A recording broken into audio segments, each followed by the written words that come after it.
Russell Singleton has been taking pigs to the market since he was a teenager. I love being outside working with them. He is the first person in his family to make pig farming a business. When our bank account gets a little bit in it, have to buy corn. It knocks it back down to nothing. So I never seem to accumulate anything. I'm just staying right close to the bone. Singleton uses organic methods, which means he's not eligible for government subsidies, which might help offset some of the higher costs. So for him, it all comes out of his own pocket. But the increase of hog feed won't just be affecting farmers. The next time you go to your supermarket to pick out a pack of sausage, check the price. You're going to see a 10% increase in all pork products. And that's likely to be just the beginning. That's all because higher costs mean farmers will raise fewer pigs. But what does this mean for pork consumers?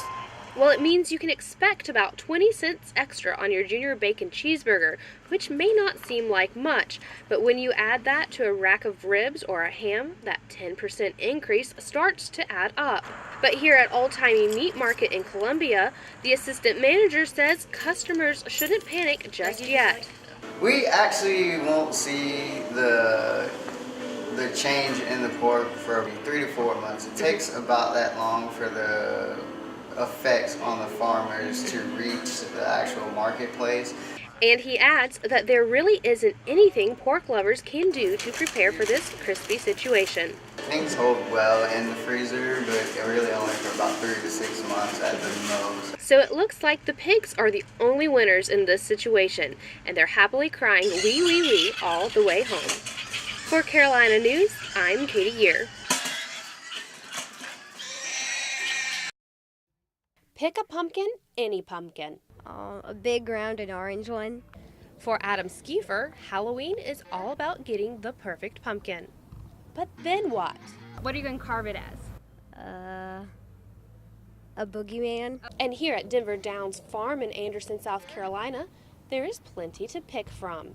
If stem's just totally dried out, that pumpkin's been picked a while. Farmer Tom has been growing pumpkins on the land for over 30 years. This variety is one of my favorites. It's kind of a medium size, got a large stem, and the name of this one is Dependable.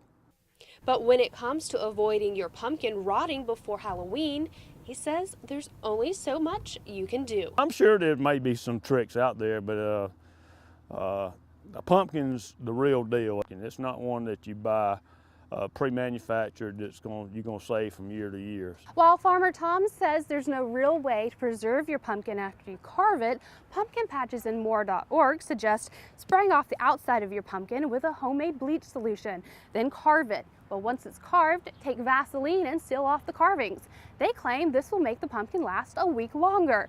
Well, we took this claim and put it to the test because the proof is in the pumpkin. We took 2 pumpkins, bought the same day, carved on the same day, and left in the exact same location.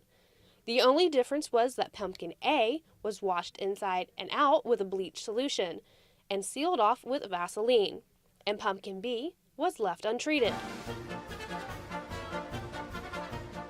By the 5th day, pumpkin B started to wilt, while A stood strong. But on the 6th day, pumpkin A started to rot and mold and liquefy. So it may simply be, as Farmer Tom said, a pumpkin can only last so long before it goes to mush.